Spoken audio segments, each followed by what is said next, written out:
پنو عاقل پاکستان کے صوبہ سندھ میں واقع ایک شہر ہے۔ اس کی ایک بھرپور تاریخ قدیم زمانے سے ملتی ہے۔ یہ شہر وادی سندھ کی تہذیب کا حصہ تھا اور تجارت کے مرکز کے طور پر جانا جاتا تھا۔ مغل دور میں پنو عاقل ایک اہم فوجی مرکز تھا اور اسے مغل شہنشاہ اورنگزیب نے 20 کے طور پر استعمال کیا تھا۔ برطانوی نوآبادیاتی دور میں یہ شہر زراعت کا ایک اہم مرکز تھا اور کپاس کی پیداوار کے لیے جانا جاتا تھا۔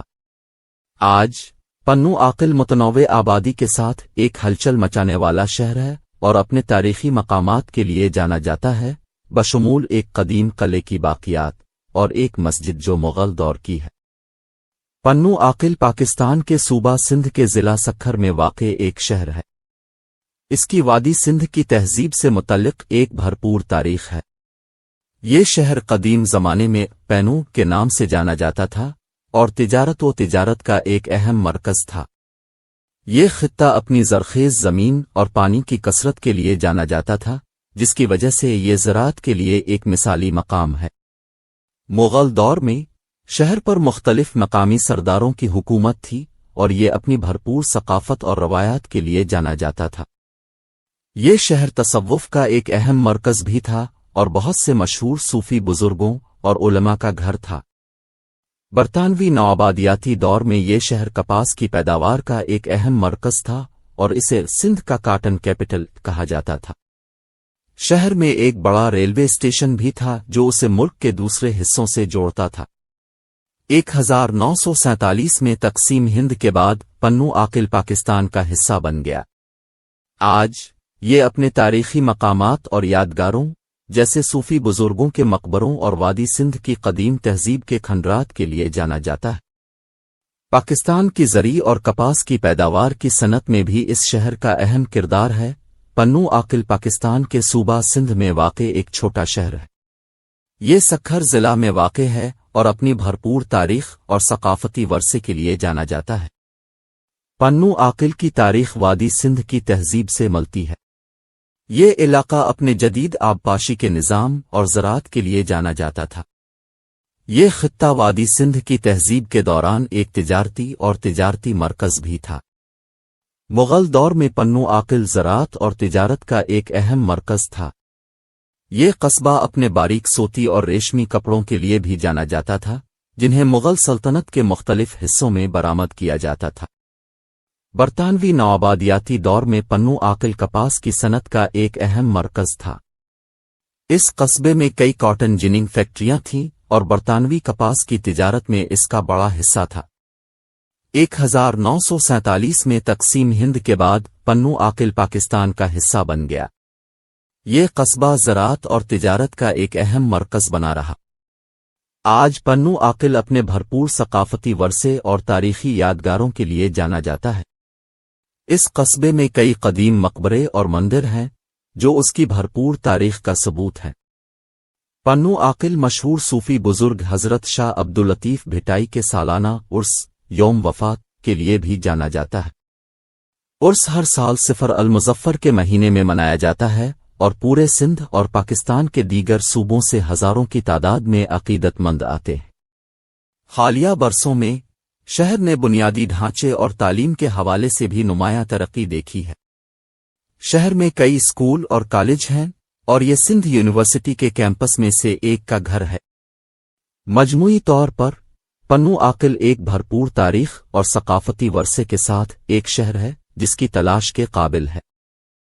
پنو عاقل پاکستان کے صوبہ سندھ میں واقع ایک تاریخی شہر ہے۔ اس شہر کی وادی سندھ کی تہذیب سے متعلق ایک بھرپور تاریخ ہے کیونکہ اس وقت یہ تجارت کا ایک بڑا مرکز تھا۔ مغل دور میں پنو عاقل زراعت اور دستکاری کا ایک اہم مرکز تھا۔ یہ شہر اپنے خوبصورت باغات اور قلعوں کے لیے بھی جانا جاتا تھا جنہیں مغلوں نے تعمیر کیا تھا۔ 18ویں صدی میں پنو عاقل کو تالپور خاندان نے فتح کیا جس نے اس شہر پر تقریباً 1 صدی تک حکومت کی۔ اس دوران یہ شہر تجارت اور زراعت کے مرکز کے طور پر ترقی کرتا رہا۔ 19ویں صدی میں پنو عاقل کو برطانوی راج نے ضم کر لیا اور برطانوی ہندوستان کا حصہ بن گیا۔ اس دور میں یہ شہر تجارت اور زراعت کا ایک اہم مرکز بنا رہا۔ آج پنو عاقل ایک چھوٹا سا شہر ہے جس کی آبادی 60,000 کے قریب ہے، تاہم یہ اب بھی بہت تاریخی اہمیت رکھتا ہے اور سندھ کی تاریخ میں دلچسپی رکھنے والوں کے لیے ایک مقبول سیاحتی مقام ہے۔ پنو عاقل پاکستان کے صوبہ سندھ میں واقع ایک چھوٹا شہر ہے۔ یہ سکھر شہر سے تقریباً 45 کلومیٹر جنوب مشرق میں سکھر ضلع میں واقع ہے۔ پنو عاقل کی تاریخ وادی سندھ کی تہذیب سے ہے، کیونکہ یہ علاقہ اپنی زرخیز زمینوں اور زرخیز مٹی کے لیے جانا جاتا تھا۔ اس قصبے پر پوری تاریخ میں مختلف خاندانوں کی حکومت رہی، بشمول موری، سیتھیائی، فارسی، عرب اور مغل۔ برطانوی نوآبادیاتی دور میں پنو عاقل صوبہ سندھ کا حصہ تھا اور کپاس اور گنے کی پیداوار کے لیے جانا جاتا تھا۔ یہ قصبہ تجارت کا ایک اہم مرکز بھی تھا، کیونکہ یہ سکھر اور جیکب آباد کے شہروں کو ملانے والے مرکزی راستے پر واقع تھا۔ 1947 میں تقسیم ہند کے بعد پنو عاقل پاکستان کا حصہ بن گیا اور تب سے یہ زراعت، تعلیم اور صحت کی دیکھ بھال کا ایک اہم مرکز ہے۔ آج یہ شہر کئی اسکولوں اور کالجوں کے ساتھ ساتھ متعدد اسپتالوں اور صحت کے کلینکوں کا گھر ہے۔ پنو عاقل اپنے بھرپور ثقافتی ورثے کے لیے بھی جانا جاتا ہے، جس میں شہر اور اس کے آس پاس کئی تاریخی مقامات اور یادگاریں موجود ہیں۔ ان میں پنو عاقل کا قدیم قلعہ، صوفی بزرگ حضرت غلام شاہ کا مقبرہ اور تاریخی جامع مسجد شامل ہیں۔ مجموعی طور پر پنو عاقل ایک اہم تاریخی اور ثقافتی شہر ہے جس نے صوبہ سندھ کی تاریخ میں اہم کردار ادا کیا ہے اور یہ خطے میں تعلیم، صحت کی دیکھ بھال اور زراعت کا ایک اہم مرکز ہے۔ پنو عاقل پاکستان کے صوبہ سندھ میں واقع ایک شہر ہے۔ اس کی وادی سندھ کی تہذیب سے متعلق ایک بھرپور تاریخ ہے۔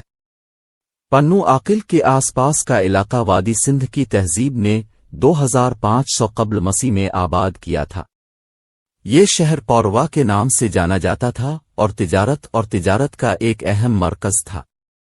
یہ شہر اپنے ہنرمند کاریگروں کے لیے جانا جاتا تھا، جو مختلف قسم کے سامان جیسے مٹی کے برتن، زیورات اور ٹیکسٹائل تیار کرتے تھے۔ 7ویں صدی عیسوی میں پنو عاقل کو محمد بن قاسم کی قیادت میں عرب فوجوں نے فتح کیا۔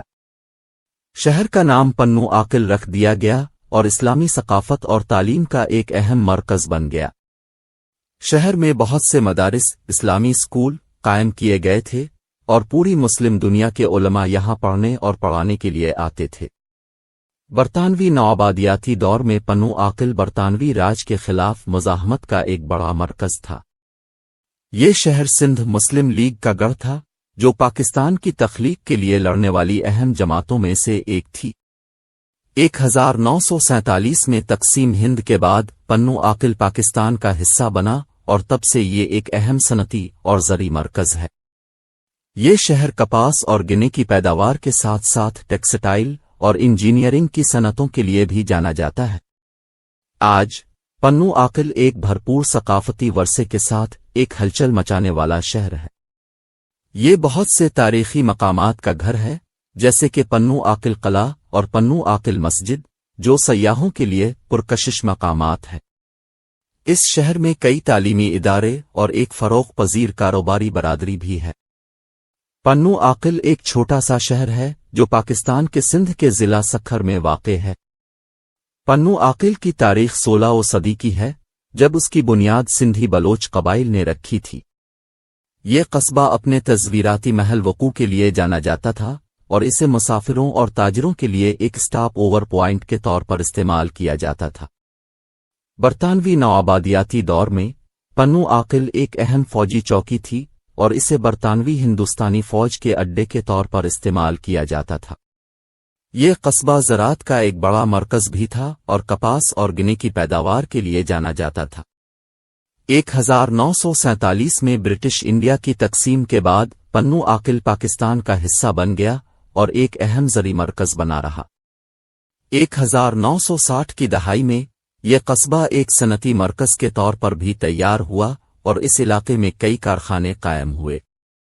آج پنو عاقل ایک چھوٹا سا شہر ہے جس کی آبادی تقریباً 40,000 افراد پر مشتمل ہے۔ یہ اپنے تاریخی مقامات جیسے بازار اور قلعہ کے لیے جانا جاتا ہے اور سیاحوں اور تاریخ کے شائقین کے لیے ایک مقبول مقام ہے۔ یہ قصبہ متعدد اسکولوں، کالجوں اور اسپتالوں کا گھر بھی ہے جو اسے خطے میں تعلیم اور صحت کی دیکھ بھال کا ایک اہم مرکز بناتا ہے۔ پنو عاقل پاکستان کے صوبہ سندھ میں واقع ایک شہر۔ یہ سکھر شہر سے تقریباً 30 کلومیٹر کے فاصلے پر واقع ہے اور اسے خطے کی قدیم ترین بستیوں میں سے ایک سمجھا جاتا ہے۔ پنو عاقل کی تاریخ وادی سندھ کی تہذیب سے ملتی ہے جو اس خطے میں 2500 قبل مسیح میں موجود تھی۔ یہ شہر اپنی بھرپور زرعی زمین کے لیے جانا جاتا تھا اور تجارت کا ایک اہم مرکز تھا۔ مغل دور میں پنو عاقل پر مقامی سرداروں کی حکومت تھی اور یہ کپڑوں، مٹی کے برتنوں اور دیگر دستکاریوں کی تیاری کا ایک بڑا مرکز تھا۔ 18ویں صدی میں اس شہر کو تالپور خاندان نے فتح کیا جس نے 19ویں صدی میں انگریزوں کے آنے تک اس علاقے پر حکومت کی۔ برطانوی نوآبادیاتی دور میں پنو عاقل شہر کو خطے کے دیگر حصوں سے ملاتے ہوئے ایک بڑے ریلوے اور نقل و حمل کے مرکز میں تبدیل ہو گیا تھا۔ یہ شہر کپاس اور دیگر زرعی مصنوعات کی پیداوار کا ایک اہم مرکز بھی بن گیا۔ 1947 میں تقسیم ہند کے بعد پنو عاقل پاکستان کا حصہ بن گیا اور اس کے بعد سے ابھرتی ہوئی معیشت اور متنوع آبادی کے ساتھ ایک جدید شہر بن گیا ہے۔ آج پنو عاقل اپنے بھرپور ثقافتی ورثے، تاریخی مقامات اور قدرتی خوبصورتی کے لیے جانا جاتا ہے جو اسے سیاحوں کے لیے ایک مقبول مقام بناتا ہے۔